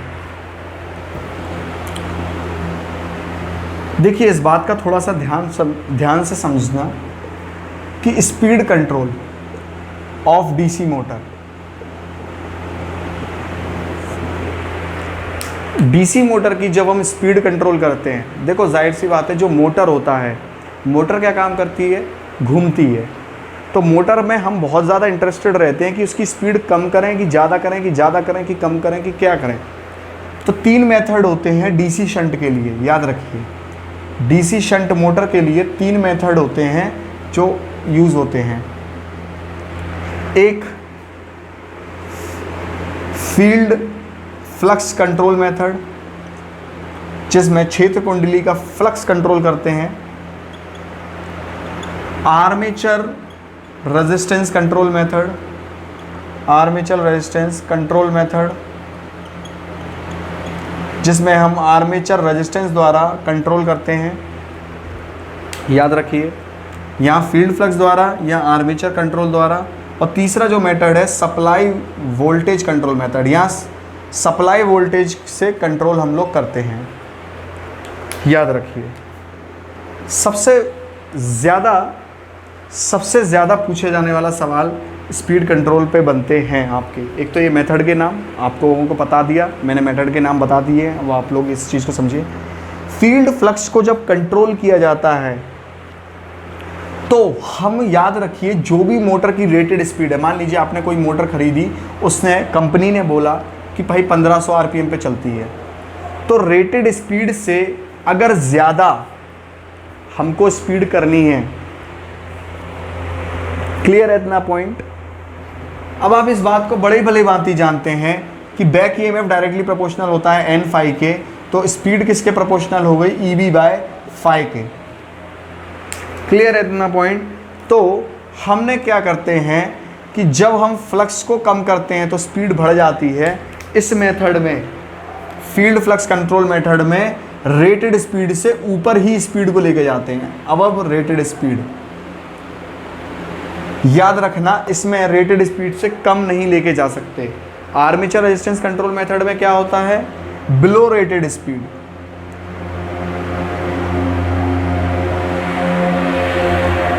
मतलब क्या है? Below rated speed. Armature control method में हम किसी भी मोटर को उसकी रेटेड स्पीड जो है, जो कंपनी ने बोली है, उससे कम ही स्पीड कर सकते हैं, ज़्यादा नहीं कर सकते। और याद रखिए सप्लाई वोल्टेज कंट्रोल जो मेथड होता है, जो कि यूज़ होता है एक पूरे सेटअप द्वारा, मतलब सप्लाई हम जो वोल्टेज को चेंज करते हैं वो ऐसा नहीं कि ये लिया सप्लाई वोल्टेज चेंज कर दी डायरेक्ट, नहीं, वो एक पूरा सेटअप द्वारा यूज़ होता है, जिसे हम बोलते हैं वार्ड लियोनार्ड मेथड। आपसे पेपर में पूछता है कि वार्ड लियोनार्ड किस सिद्धांत पे काम करता है, तो सप्लाई वोल्टेज कंट्रोल के काम करता है वार्ड लियोनार्ड मेथड। तो वार्ड लियोनार्ड कौन थे? एक जनाब थे। यहाँ पर बोथ होता है, मतलब इस मेथड द्वारा हम स्पीड को एक रेटेड स्पीड से ऊपर भी ले जा सकते हैं, इस मेथड द्वारा हम कम भी कर सकते हैं, बट इसमें केवल ऊपर, इसमें केवल नीचे। तो क्या कह रहा है? गति नियंत्रण के लिए जो गति प्राप्त कर सकते हैं, मतलब द्वारा हम एक डिस्क धारा में गति नियंत्रण की अविवाह नियंत्रण विधि। अब देखिए वो पूछ रहा है कि हम जो फ्लक्स कंट्रोल मेथड है उसमें किस तरीके से कर सकते हैं कंट्रोल, मतलब जो फ्लक्स कंट्रोल मेथड है उसमें क्या कर सकते हैं हम? अबव रेटेड स्पीड ही हम कर सकते हैं। तो आपका आंसर क्या हुआ? केवल सामान्य गति से ऊपर। C is the right answer. Clear है? C is the right answer. ठीक है। गति नियंत्रण की अविवाह नियंत्रण, अविवाह नियंत्रण माने फील्ड फ्लक्स कंट्रोल मेथड, बड़ी कठिन और जटिल हिंदी है भैया, फील्ड फ्लक्स मेथड बोलते हैं, ठीक है। तो ये चीज़ आप जान लीजिए, इसलिए पूरा लेक्चर देखिए। चलिए 6 नंबर क्वेश्चन आप लोग देख लीजिए, स्क्रीन पर आप लोगों के सामने है 6 नंबर क्वेश्चन। डिस्क धारा मोटर की घूर्णन दिशा को किस प्रकार विक्तमित किया जाता है, मतलब डीसी मोटर की दिशा को किस तरीके से चेंज किया जाता है। मैंने अभी आप लोगों को बताया, यहाँ तो क्षेत्र कुंडली को बदल के। अब देखिए ये क्वेश्चन ऐसा नहीं है कि रिपीट करवा रहा हूँ मैं आपको, ये क्वेश्चन आया ही अलग अलग शिफ्ट में रिपीटेड है पहले से, तो ये आपको यहाँ पर सहूलियत हो जाती है, पूरा लेक्चर देखने पर ही मिलेगा ये चीज़ें। तो इस क्वेश्चन में क्या है, ए इज़ द राइट आंसर। या तो आर्मेचर वाइंडिंग को चेंज कर लो या फील्ड वाइंडिंग को, दोनों को नहीं करना है बाबा। 7 नंबर क्वेश्चन देखिए, स्टार्टर क्यों ज़रूरी होते हैं डीसी मोटर में। तो देखिए स्टार्टिंग करंट को कम करने के लिए, तो सीधा आंसर है, इसके बारे में भी हम लोग जिक्र कर चुके हैं, आपका C is the right answer. Starting current को अवॉइड करने के लिए, रोकने के लिए, थामने के लिए।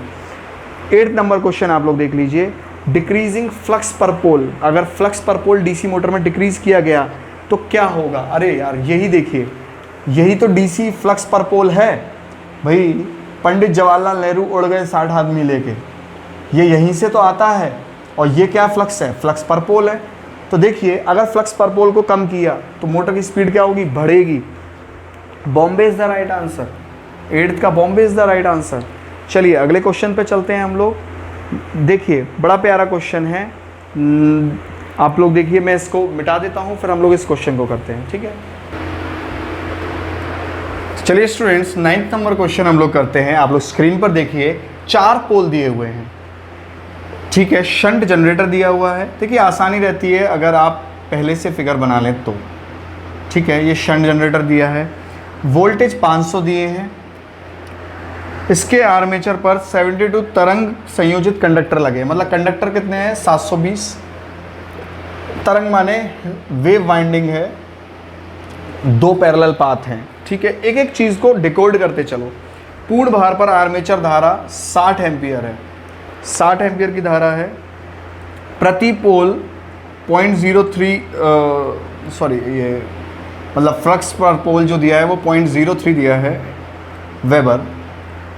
आर्मेचर का जो प्रतिरोध दिया है, अब देखिए बड़े ध्यान से, आर्मेचर का जो प्रतिरोध दिया हुआ है आप लोगों को, क्या दिया हुआ है, ये जो आर्मेचर का प्रतिरोध दिया है ये कितना है, 0.2। देखिए ये चीज़ मैं, क्वेश्चन आप लोगों के मोबाइल ऐप में भी है, मैं फिर से बोल रहा हूँ, आप लोगों के मोबाइल ऐप में ये पूरी वर्कबुक है और क्वेश्चन मैं वहीं से ले रहा हूँ, टॉपिक वाइज आप लोगों का बना हुआ है, ठीक है। तो आप लोग वहाँ से देख सकते हैं, क्वेश्चन सारे टॉपिक वाइज हैं और लिंक आप डिस्क्रिप्शन बॉक्स में से भी देख सकते हैं। तो 0.2 ओम आर्मेचर प्रतिरोध है और संपर्क पात मतलब ब्रश ड्रॉप जो है वो 1 वोल्ट है। वो पूछ रहा है स्पीड ऑफ मशीन, मतलब स्पीड पूछ रहा है मशीन की। अब इस बात को समझिए, मैं रख देता हूँ क्वेश्चन को, हम लोग देख लेते हैं क्या करेंगे। अब आप इस चीज़ को थोड़ा सा समझिए, ये 500 वोल्ट दिया है, सारी चीज़ें इसने दे रखी हैं, हम क्या करें। देखिए ईएमएफ ऑफ मोटर अगर मैं बात करूं तो वो क्या होता है, ईबी V माइनस IAR, यही होता है। अब यहां पर इसने ब्रश ड्रॉप दे रखा है, इसका मतलब ब्रश ड्रॉप भी माइनस करेंगे, BD में लिख देता हूं ब्रश ड्रॉप। अब आप ध्यान से समझिए, खुद देखिए, यहां पर KVL लगाएंगे तो EB होगा, EB माइनस IAR, ठीक है, इतना पॉइंट क्लियर है, EB माइनस IAR। सॉरी मैं इसे जनरेटर ले गया, ओके जनरेटर है, मोटर है, सॉरी मोटर है ना, ये नीचे जाएगा करंट का डायरेक्शन, सॉरी थोड़ा सा ये गलती हो गई, करंट का डायरेक्शन नीचे जाएगा तो KVL इस तरीके से लगेगा, ठीक है। तो ये क्या होगा, इक्वेशन मोटर की यही बनती है। तो यहाँ पर हम लोग क्या करेंगे, वोल्टेज में से IARA भी माइनस होगा और ब्रश का ड्रॉप भी माइनस होगा। अब देखिए इसके ब्रश का ड्रॉप 1 वोल्ट पर ब्रश दे रखा है, पर ब्रश दे रखा है या फिर डायरेक्ट पूरा दे रखा है, प्रति ब्रश 1 वोल्ट दे रखा है, प्रति ब्रश 1 वोल्ट दे रखा है, पर ब्रश दे रखा है, मतलब 1 वोल्ट इसमें होगा, 1 वोल्ट इसमें होगा और फिर IARA में होगा, तो इसीलिए वोल्टेज ड्रॉप माइनस करेंगे। चलिए वोल्टेज है 500 माइनस 60 एम्पियर का करंट है, आर ए कितना है पॉइंट, आर ए कितना है, अभी मैंने मिटा दिया यहाँ पे, आर ए था 0.2, आर ए था 0.2 ओम, तो 0.2 ओम हो गया, माइनस पर ब्रश ड्रॉप। अब देखिए 2 ब्रश ड्रॉप हैं तो यहाँ पर 2 वोल्ट हम लोग लिख देंगे, 1 वोल्ट, एक ब्रश 1 वोल्ट करता है तो 2 ब्रश 2 वोल्ट करेंगे। चलिए अब अगर बात करते हैं इसके क्या निकल के आएगा, ये आपका आ जाएगा 12 माइनस 2 14, मतलब ये आ जाएगा 486 वोल्ट। तो बैक ईएमएफ कितना आ गया, 486 वोल्ट आ गया। अब आप देखिए इसी को हम लोगों को मालूम है, जैसे कि पंडित जवाहरलाल नेहरू उड़ गए 60 आदमी लेके, याद रखिए 60 आदमी लेके उड़ गए हैं वो तो क्या होगा, पी से पोल 4 हम लोगों को मालूम है, ईएमएफ हम लोग बैक ईएमएफ निकाल चुके, 486 हम लोग निकाल चुके, जेड कितना है 720, कंडक्टर के चालक की संख्या Z20, स्पीड कितनी है भाई, स्पीड तो निकालनी है यार, फ्लक्स कितना है 0.03 वेबर और 60 है इंटू ए कितना है भाई 2, ठीक है, ए कितना है 2। अब आप बड़े ही ध्यान से समझिए इस चीज़ को, 486 into 60 into 2 upon 4 into 720 into 0.03, ये हुई एन की वैल्यू। इसको कैलकुलेट कर लेते हैं, 675 आरपीएम, कितना आंसर आ रहा है 675 आरपीएम आंसर आ रहा है। तो आपका ऑप्शन कितना बना, सी इज़ द राइट आंसर। तो 9 नंबर क्वेश्चन का सी इज़ द राइट आंसर मैं मिटा देता हूँ। आगे चलते हैं क्वेश्चन के लिए। चलिए क्वेश्चन नंबर 10 देख लेते हैं हम लोग, क्या है, भार बढ़ने पर, लोड बढ़ने पर डिस्ट धारा मोटर की गति क्या होती है। अब देखिए बड़े ही ध्यान से समझिए, गति क्या होती है, एन क्या होता है, EB/φ। अगर लोड बढ़ रहा है डीसी मोटर पर, ठीक है, लोड बढ़ रहा है, आप इस तरीके से देख लीजिए, मैं डीसी सीरीज का एग्जांपल लेता हूं, ये लोड बढ़ रहा है। अब देखिए लोड बढ़ रहा है तो जाहिर सी बात है ये और करंट मांगेगा। आप ऐसे समझिए, आपने पहले एक एलईडी बल्ब लगाया, फिर आपने एक बड़ा बल्ब लगा दिया, तो वो लोड करंट ज़्यादा मांगेगा ना, ज़्यादा लोड करंट मांगेगा, मतलब लोड करंट ज़्यादा मांगेगा, मतलब फील्ड करंट बढ़ जाएगा, फील्ड करंट, क्योंकि वो फील्ड से होकर गुजर रहा है, और फील्ड करंट होकर गुजरेगा मतलब फ्लक्स बढ़ जाएगा, और अगर फ्लक्स बढ़ जाएगा तो स्पीड गिर जाएगी, तो स्पीड क्या हो जाएगी, थोड़ी कम हो जाती है। याद रखिए स्पीड थोड़ी क्या हो जाती है, कम हो जाती है। C is the right answer. 11th number question हम लोग देख लेते हैं, C is the right answer. 11th number question देख लेते हैं। डिस्ट धारा मोटर का शाफ्ट बलागुण उसके आर्मेचर बलागुण से डैश हानि के कारण कम होता है। अब देखिए शाफ्ट बलागुण मतलब शाफ्ट टॉर्क, और आर्मेचर बलागुण मतलब आर्मेचर पर पैदा होने वाला टॉर्क। समझिएगा, यहीं से समझिए, ये मोटर है, आपने मोटर में, मैं बार बार एक चीज़ थोड़ी सी गलत कर दे रहा हूँ, सॉरी मतलब ये थोड़ी सी गलती, मोटर जनरेटर, ये मोटर है, याद रखिए। तो मोटर में सप्लाई करंट अंदर जाती है, ठीक है, ये मोटर है। तो मोटर पे जैसे ही लोड बढ़ेगा, तो मोटर पे जैसे ही आपने लोड बढ़ाएंगे, मतलब आप पहले 1 मंजिल पानी दे रहे थे, अब 3 मंजिल दे रहे हैं, तो लोड बढ़ा तो ये और करंट खींचेगा, और करंट खींचेगा तो वही फील्ड करंट बढ़ेगा, फ्लक्स बढ़ेगा तो स्पीड कम होगी। मतलब बस बात इतनी है, इधर से इधर वाली बात है, और कोई बात नहीं है। चलिए तो मैं क्या था, अभी 11 नंबर क्वेश्चन आप लोग देख सकते हैं स्क्रीन पर आप लोग देखिए। अब जैसे ये क्या है, ये शाफ्ट है, ये मोटर के बाहर निकली हुई है शाफ्ट, तो यहाँ पर जो टॉर्क मिलेगा, बलागुण मिलेगा, वो शाफ्ट टॉर्क होगा, और एक बलागुण इसके अंदर पैदा होगा। मतलब आप देखिए आर्मेचर में, देखिए एक होता है अंदर से पैदा होने वाली ताकत, तो यहाँ पर जो पैदा होगा वो आर्मेचर बलागुण होगा, आर्मेचर टॉर्क होगा, और जो बाहर हमें मिलेगा शाफ्ट पे, वो क्या होगा, शाफ्ट टॉर्क होगा। अब आप खुद एक चीज़ देखिए कि आर्मेचर टॉर्क जितना पैदा हुआ, फिर उसके बाद शाफ्ट घूमा और फिर हमें बाहर मिला, तो शाफ्ट जो यहाँ घूमेगा, यहाँ क्या हो जाएंगे, रोटेशनल लॉसेस, घूर्णन लॉसेस, रोटेशनल लॉसेस। तो जो भी घूमने के कारण लॉसेस होंगे, उसके बाद में, मतलब अंदर जो पैदा हुआ, फिर जो घूमने के कारण लॉसेस हुए, उसके बाद में जो बचा कुचा है वो मिलेगा हमें शाफ्ट पर, जिसे हम बोलेंगे शाफ्ट टॉर्क।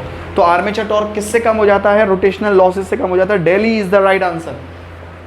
क्वेश्चन नंबर 12 देखिए, क्वेश्चन नंबर 12 आप देख सकते हैं, एक डिस्ट धारा मोटर में एक दिशिक बलागुण डैश की सहायता से उत्पादित किया जाता है। अब देखिए यूनिडायरेक्शनल टॉर्क, एक दिशा के अंदर टॉर्क कैसे पैदा किया जाता है, एक दिशा में टॉर्क कैसे पैदा किया जाता है। याद रखिए इसका आंसर मैंने कल भी बताया था, कम्यूटेटर द्वारा। कम्यूटेटर क्या करता है, डीसी मोटर के अंदर, प्लीज मैं बोल रहा हूं डीसी मोटर बोल रहा हूं, डीसी जनरेटर नहीं बोल रहा, डीसी को एसी में कन्वर्ट करता है। मतलब जो डीसी सप्लाई हम इनपुट में दे रहे हैं उसको कहीं ना कहीं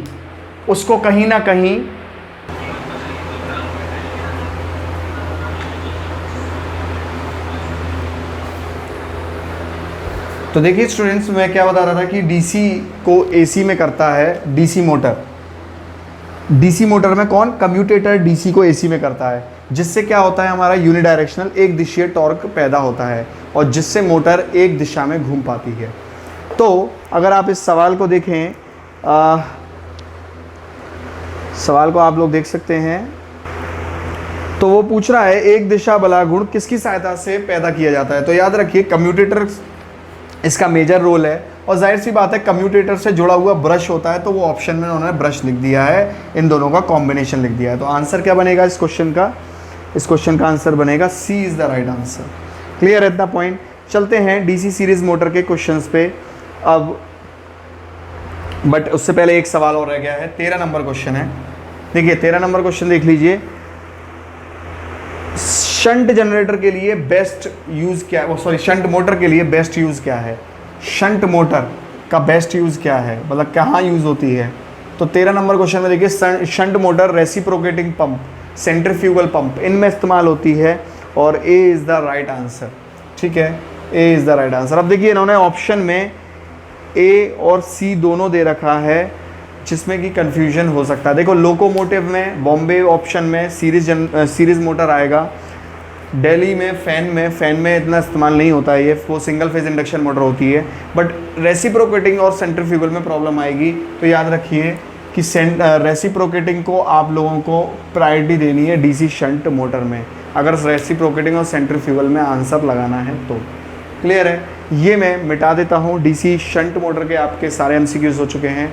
बात करेंगे डीसी किसकी, डीसी सीरीज़ मोटर की हम लोग बात करेंगे, इसको आप उतार लीजिए तब तक। चलिए डीसी सीरीज़ मोटर से जुड़े हुए सवाल हम लोग कर लेते हैं। बिना लोड के डीसी सीरीज़ मोटर वाले मोटर को नहीं चलाना चाहिए, क्योंकि अब देखिए डीसी सीरीज़ मोटर में सबको मालूम है, मतलब हमको मालूम है, तुमको मालूम है कि इश्क मासूम है, ये आपकी डीसी सीरीज़ मोटर होती है। ठीक है, अब वो बोल रहा है कि बिना लोड वाले, मतलब बिना लोड वाले डीसी सीरीज़ मोटर को क्यों नहीं चलाना चाहिए। अब इस बात को थोड़ा सा समझने का प्रयास कीजिए। अगर लोड नहीं लगा इसका मतलब ओपन है, ओपन है इसका मतलब लोड करंट ज़ीरो है, लोड करंट ज़ीरो है माने फील्ड करंट भी ज़ीरो है, फील्ड करंट ज़ीरो है माने फ्लक्स भी ज़ीरो है। अब आप देखिए स्पीड क्या होती है, EB/φ। अब फाई क्योंकि अगर ये ज़ीरो आ गया, ध्यान से समझने का कोशिश करना, फाई अगर ये ज़ीरो आ गया तो स्पीड क्या हो जाएगी, इन्फानाइट हो जाएगी। याद रखिएगा ये चीज़। तो स्पीड इन्फानाइट हो जाएगी माने कि डीसी सीरीज़ मोटर इतनी तेज़ शुरू होगी, अगर बिना लोड के चालू करी, इतनी ज़ोरदार तरीके से शुरू होगी कि एक्सीडेंट हो सकता है, बहुत बड़ी दिक्कत हो सकती है, डैमेज हो सकता है बहुत बड़ा। तो आपका आंसर क्या बनेगा, Bombay is the right answer. Second number question देखिए, सेकंड नंबर क्वेश्चन में कौन सी मोटर ट्रैक्शन वर्क के लिए, मतलब ले जाने लाने के लिए, मतलब व्हीकल के लिए इस्तेमाल होती है, कौन सी मोटर। डीसी सीरीज मोटर का इनफाइनाइट, वो देखिए स्टार्टिंग टॉर्क बहुत हाई होता है, टॉर्क क्या होता है, फाई आई है, और यहाँ तो फ्लक्स किसकी वजह बदौलत ही है, आर्मेचर करंट की बदौलत ही है फ्लक्स। बार बार सॉरी मोटर में मैं ये कर देता हूँ, जनरेटर की डायरेक्शन लगा रहा हूँ। फ्लक्स किस में आ रही है, आर्मेचर करंट में आ रही है फ्लक्स। ठीक है, मतलब आर्मेचर करंट और फ्लक्स बात एक ही है, मतलब यहाँ पर अगर कोई फ्लक्स पैदा हो रहा है तो वो आर्मेचर करंट की वजह से ही पैदा हो रहा है। अब ध्यान से सुनिए, तो डीसी सीरीज मोटर के लिए ये जो टॉर्क हो जाता है वो IA² हो जाता है, मतलब आर्मेचर करंट के स्क्वायर के टाइम्स। तो आप देखिए कितना हाई स्टार्टिंग टॉर्क होगा, कितना हाई स्टार्टिंग टॉर्क होगा। तो बात करते हैं Bombay is the right answer. तो क्योंकि डीसी सीरीज मोटर का स्टार्टिंग टॉर्क बहुत हाई होता है तो आंसर क्या है, बॉम्बे। तो इसीलिए हम ले जाने लाने के लिए ट्रैक्शन पर्पज़ के लिए क्या इस्तेमाल करते हैं, इसको इस्तेमाल करते हैं डीसी सीरीज मोटर को। बात करते हैं अगले क्वेश्चन की। देखिए 3rd नंबर क्वेश्चन आप लोग देख सकते हैं, ट्रैक्शन कार्य के लिए मोटर का प्रयोग किया जाता है। देखिए अलग अलग शिफ्ट में आए हुए हैं ये पेपर, इसीलिए ये रिपीट मैं नहीं कर रहा हूँ, ये पेपर में रिपीट हुए हैं अलग अलग शिफ्ट में। तो सेम 3rd नंबर क्वेश्चन का भी ऑप्शन क्या है, ए, वही पूछ रहा है ट्रैक्शन के लिए क्या चीज़ यूज़ होती है। चलिए, डीसी सीरीज मोटर का प्रारंभिक टॉर्क मतलब स्टार्टिंग टॉर्क कैसा होता है, बहुत हाई होता है। डीसी सीरीज मोटर का प्रारंभिक टॉर्क कैसा होता है, बहुत ज़्यादा हाई होता है, तो उच्च होता है। Delhi is the right answer. बहुत हाई होता है, उच्च होता है। ये क्वेश्चन थोड़ा सा बाय मिस्टेक यहाँ पर डाला हुआ है एप्लीकेशन में भी, मतलब पावर सिस्टम का क्वेश्चन है, मशीन में डाल दिया है, थोड़ा सा ये चीज़ है। इकोनोमाइज़र एक वो होता है, क्या होता है, पार्ट होता है प्लांट में, पावर प्लांट में एक पार्ट होता है, उसको वो क्या काम करता है। अब देखिए आप लोग एक काम कर सकते हैं, यूट्यूब पर जाइए, चैनल पे जाइए, चैनल पे प्लेलिस्ट में जाइए, वहाँ पावर सिस्टम में जाइए और पावर सिस्टम में जाएंगे तो थर्मल पावर प्लांट की फुल डिटेल वर्किंग बताइए, वहाँ मैंने इकोनोमाइज़र को डिटेल में बताया है। तो इकोनोमाइज़र क्या करता है, बॉयलर की एफिशिएंसी बढ़ाता है। Delhi is the right answer. तो इकोनोमाइज़र वो पूछ रहा है क्या करता है, एफिशिएंसी बढ़ाता है इकोनोमाइज़र। किसकी एफिशिएंसी बढ़ाता है इकोनोमाइज़र, बॉयलर की एफिशिएंसी बढ़ाता है। चलिए, सीरीज मोटर में लोड करंट क्या होता है, अभी मैंने आप लोगों को बताया, सीरीज में load current, armature current, field winding current सब बराबर होते हैं। तो 6वें नंबर क्वेश्चन का आंसर क्या हुआ, ए इज़ द राइट आंसर। ठीक है, 7th नंबर क्वेश्चन आप लोग देख लीजिए। एक विद्युत संकर्षण डीसी धारा श्रेणी मोटर को डैश के कारण नियोजित किया जाता है। अब देखिए एक डीसी सीरीज मोटर को क्या कारणवश, what is the reason behind using DC series motor, क्या रीजन होता है, हाई स्टार्टिंग टॉर्क, बहुत अच्छा टॉर्क होता है, हम इसीलिए यूज करते हैं, क्रेन में यूज करते हैं, ठीक है, क्रेन्स में यूज करते हैं, लोकोमोटिव्स में यूज करते हैं, मतलब जो आपकी ट्रेन्स होती हैं डीसी सीरीज मोटर यूज होती है उसमें, क्रेन्स में यूज होती है, क्योंकि हाई स्टार्टिंग टॉर्क होता है, इसीलिए यूज करने का रीजन भी यही होता है, याद रखिए। क्लियर है इतना पॉइंट। तो हम लोग क्या इस बात को करेंगे, सी इज द राइट आंसर, उच्च टॉर्क, हाई टॉर्क चाहिए होता है, याद रखिए।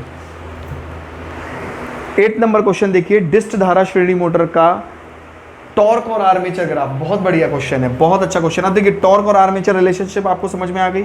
जैसे जैसे आईए बढ़ेगा टॉर्क भी बढ़ेगा, और कैसा बढ़ेगा, देखिए परबला है, अभी आपने देखा मैंने कहा आईए स्क्वायर है, इसका मतलब अगर मैं 8 नंबर क्वेश्चन की बात कर दूं तो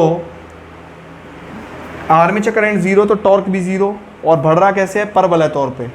अब समझना, थोड़ी देर बाद आफ्टर सैचुरेशन, अगर सैचुरेशन हो जाएगा तो टॉर्क क्या हो जाएगा। अब देखिए फ्लक्स तो कांस्टेंट हो जाएगा सैचुरेशन के बाद, तो टॉर्क किसके प्रोपोर्शनल रह जाएगा, आईए के।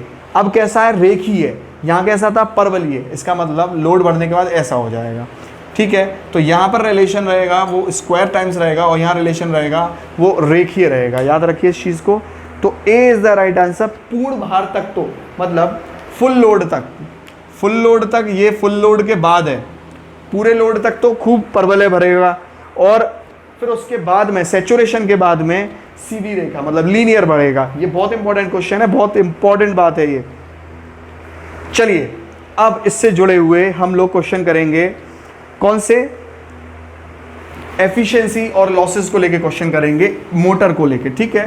क्लियर है इतना पॉइंट। तो चलिए हम लोग ये क्वेश्चन शुरू करते हैं, और एफिशिएंसी और लॉसेस को लेके ये क्वेश्चन लेके आगे चलते हैं मोटर को। चलिए साहब, इंपॉर्टेंट है क्वेश्चन, बहुत प्यारे हैं क्वेश्चंस, सारे आप लोग करिए। क्वेश्चन 1 देखिए, क्वेश्चन 1 आप लोग देख सकते हैं स्क्रीन पर, क्वेश्चन 1 आप लोग देख सकते हैं, डीसी मोटर की दिशा कैसे बदली जा सकती है। मैंने ये बहुत बार बता दिया, Delhi is the right answer. या तो फील्ड वाइंडिंग या आर्मेचर वाइंडिंग, इनमें से कोई एक को चेंज कर दो, टर्मिनल इनके चेंज कर दो, मोटर की दिशा बदल जाएगी। अब देखिए कैसे हर शिफ्ट में रिपीट हो रहा है, ये चीज़ आपको समझनी पड़ेगी, ठीक है। प्लास्टर के नीचे दबे हुए परीक्षित तार स्थापन को क्या कहा जाता है। तो जो प्लास्टर के नीचे दबे हुए जो तार होते हैं उसके स्थापन को क्या कहा जाता है? Bombay is the right answer. ठीक है, जो झिर्रीदार परीक्षित तार स्थापन है उसको ये कहा जाता है, मतलब जो प्लास्टर के नीचे दबे होते हैं। चलिए क्वेश्चन नंबर 3 आप लोग देख सकते हैं। व्यवहारत पुनर्योजी अवरोधन का उपयोग डिस्ट धारा मोटर में कब किया जाता है? अब देखिए ये पूछ रहा है व्यवहारत पुनर्योजी अवरोधन का उपयोग डिस्ट धारा मोटर में कब किया जाता है। मैं आपको थोड़ा सा मुझे को ये जो बहुत ज़्यादा जटिल हिंदी में दे रखा है इसे समझने में मुझे इशू हो रहा है। मैं इस क्वेश्चन को थोड़ा सा हिंदी की वजह से छुड़वा के आप लोगों को चलूँगा, ठीक है? तो मैं इसको नहीं बताऊँगा। टू बी वेरी फ्रैंक, थोड़ा हिंदी ज़्यादा कठिन है, मैं नहीं समझ पा रहा हूँ इस क्वेश्चन को। चलिए क्वेश्चन नंबर 4 की मैं बात करूँ। क्वेश्चन नंबर 4 देखिए, mechanical power developed by armature of DC motor is equal to. अब देखिए डीसी मोटर में, कोई भी डीसी मोटर है उसमें मैकेनिकल पावर क्या डेवलप होती है? हम यहाँ से वोल्टेज देते हैं, करंट जाता है, ये लोड करंट होता है, यही लोड करंट IA बन जाता है। ठीक है, अब बनाना है तो आप फील्ड वाइंडिंग भी बना लीजिए यहाँ पे। ठीक है, यही load current field winding current होता है, यही आर्मेचर बन जाता है, और यहाँ पर पैदा होता है क्या? वोल्टेज। अब आप इस बात को समझिए कि यहाँ पर पैदा होने वाली पावर क्या होगी? Voltage into current. अब यहाँ वोल्टेज कितना है? EB, और यहाँ करंट कितना है? IA। तो पावर क्या हुई यहाँ पर जो पैदा हुई? Mechanical power. ये याद रखिए, आर्मेचर पे क्या पैदा होता है? यांत्रिक पावर। आर्मेचर पे ही तो घूमना शुरू करती है मोटर, तो वो पावर भी कैसी हुई? मैकेनिकल पावर हुई। तो EB into IA is the right answer. C, तो back EMF into armature current. देखिए स्टेटमेंट देखिए, back EMF into armature current, C is the right answer. Question 5, डिस्ट धारा शंट मोटर के लिए गति नियंत्रण की प्रतिरोधक विधि में आर्मेचर अपवर्तक का उपयोग विधि को, अरे देखिए नियंत्रण मतलब स्पीड कंट्रोल को लेके सवाल है, स्पीड कंट्रोल को लेके सवाल है, स्पीड कंट्रोल को लेके सवाल है। वो पूछ रहा है स्पीड कंट्रोल में, वो पूछ रहा है क्वेश्चन में क्या? गति नियंत्रण की प्रतिरोधक विधि में, मतलब जहां आर्मेचर रेजिस्टेंस, मैंने आपको स्पीड कंट्रोल के 3 मेथड बताए थे, अभी बताए थे।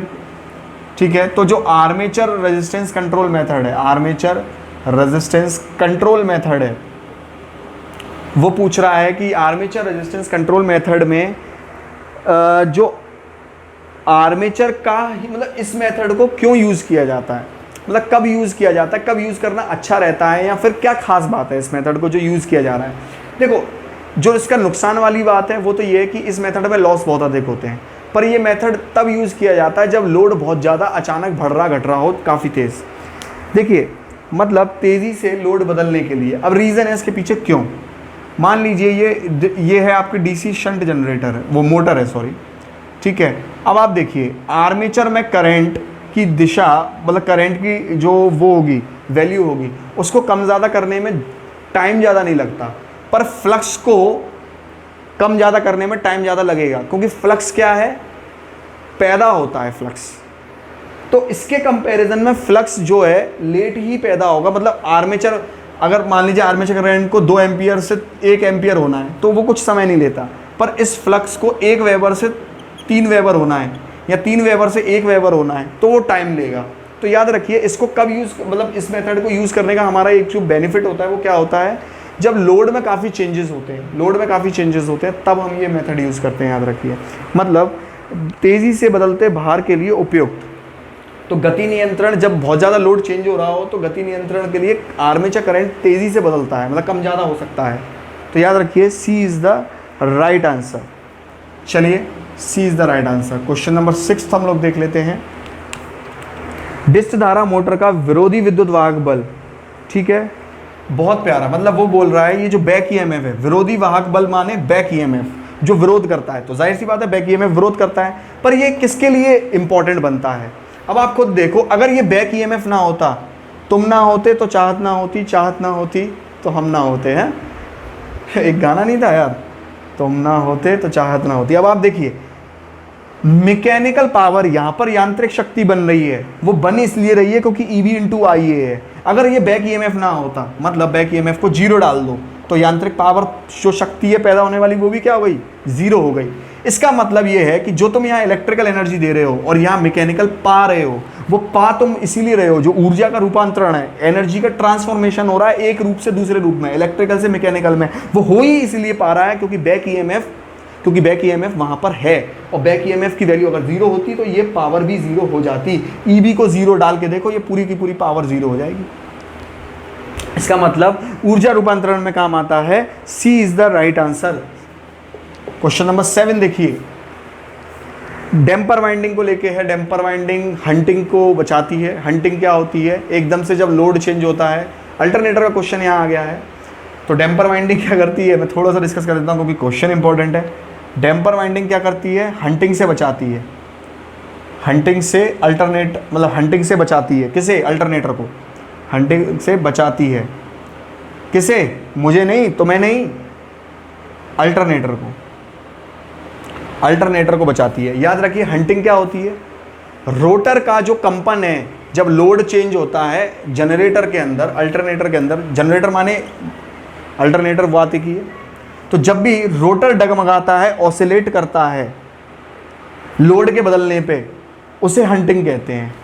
तो हम नहीं चाहते रोटर डगमगाए, ऑसिलेट करे, कंपन करे। हम चाहते हैं रोटर स्थिर रहे और तुल्यकाली स्पीड से घूमे, सिंक्रोनिज्म में घूमे। तो डैम्पर वाइंडिंग लगाते हैं जो हंटिंग से बचाता है। याद रखिए, डैम्पर वाइंडिंग सिंक्रोनस जनरेटर को या कह लो अल्टरनेटर को स्टार्ट करने के काम भी आता है। तो दोनों इसके आंसर होते हैं, पर ऑप्शन में जो दिया होता है वही तो लगाओगे।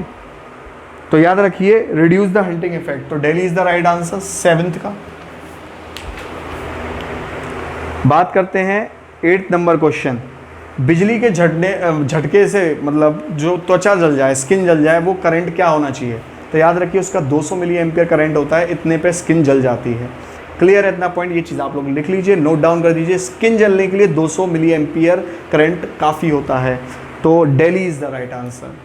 तो 8th का क्या है? Delhi is the right answer. 8th का क्या है? Delhi is the right answer. बात करते हैं 9th नंबर क्वेश्चन की। 9th नंबर क्वेश्चन में क्या है देखिए, आप लोग पढ़ सकते हैं। बैटरी आवेशित चार्ज करते समय विद्युत अपघटय का तापमान डैश से अधिक नहीं होना चाहिए। अब देखिए, बैटरी, सबसे बड़ी बात, इस बात को जानिए, थोड़ा सा अच्छा क्वेश्चन है थोड़ा, ठीक है। बैटरी, एक बात समझना इस चीज़ को, बैटरी अपने आप में क्या है? मैं क्वेश्चन नंबर 9 की बात कर रहा हूँ। बैटरी अपने आप में क्या है? डीसी शंट जनरेटर एक तौर पे बैटरी होती है। बाकी इलेक्ट्रोलाइट में भी, इलेक्ट्रोलिसिस भी जो बैटरी होती है, ड्राई सेल वगैरह, वो भी बैटरी होती है। मतलब कहने का मतलब ये है, वैसे मैं पूरे तो नहीं कहूँगा, देखिए डीसी शंट जनरेटर बैटरी के रूप में तो नहीं कहूँगा, वो जनरेटर है, जाहिर सी बात है। तो मैं थोड़ा सा, आप कंफ्यूज ना हो जाओ कहीं, ठीक है। मतलब मैंने ये इसलिए बोल दिया कि वो डीसी पैदा करता है, तो इस करके बोल दिया। तो ये क्वेश्चन आप देखेंगे तो खासकर इलेक्ट्रोलिसिस या केमिकल रिएक्शन से लेके है, अपघटक, विद्युत अपघटक से। तो बैटरी के लिए वो बोल रहा है कि जब हम बैटरी को चार्ज करें तो उसका तापमान कितना अधिक, मतलब जो इलेक्ट्रोलाइट होगा, जैसे ये बैटरी है, इसमें ये एनोड और कैथोड होता है, तो जाहिर सी बात है इसमें क्या होगा? ये इलेक्ट्रोलाइट होगा, अपघटक होगा, इलेक्ट्रोलाइट होगा, अपघटक होगा। और ये इलेक्ट्रोलाइट की बात कर रहा है, कह रहा है ये इलेक्ट्रोलाइट को जब ये चार्ज हो रही होती है बैटरी, तो जाहिर सी बात है इलेक्ट्रोलाइट गर्म होगा, तो इसका तापमान कितना नहीं पहुंचना चाहिए? तो याद रखिए 40 डिग्री सेल्सियस से ऊपर नहीं जाना चाहिए, अदरवाइज इसमें बैटरी चार्जिंग में प्रॉब्लम होने लगती है। तो याद रखिए इसका आंसर क्या रहेगा आपका? इसका आंसर आपका क्या रहेगा? आप ऑप्शन देख सकते हैं आप लोगों को अपने स्क्रीन पे। और ऑप्शन क्या है देखिए, आप देखिए ऑप्शन बैठेगा Bombay is the right answer. तो 40 डिग्री से अधिक नहीं होना चाहिए। 9th question. कैसा लगा लेक्चर? आप लोगों के शेयर की हमेशा ज़रूरत होती है, मोटिवेशन मिलता है हमें। Thank you and have a nice day. लेके आएंगे 3 फेज़ इंडक्शन मोटर के न्यूमेरिकल्स या क्वेश्चंस जो भी आपके चारों शिफ्ट में आए हैं। आप लोग कमेंट करा करिए कैसा लग रहा है लेक्चर। Thank you.